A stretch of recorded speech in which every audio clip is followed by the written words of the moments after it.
Hey, I'm Scott with Perfect Paver Company, and today we're going to talk about how leaves cause weeds.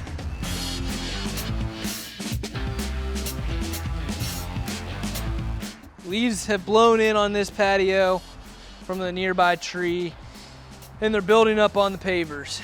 They're going to begin decomposing, and when they do, they're going to leave behind compost. And compost is a perfect spot for a new seedling of a weed to start to grow. And so that is why we would recommend that you take your blower and you just blow the leaves off the pavers and keep the pavers nice and clean, keep all this stuff from building up on your pavers, and that'll keep everything looking great throughout the winter and less likely to have weeds come spring. So that's how leaves cause weeds. I'm Scott with Perfect Paver Co. See you next time.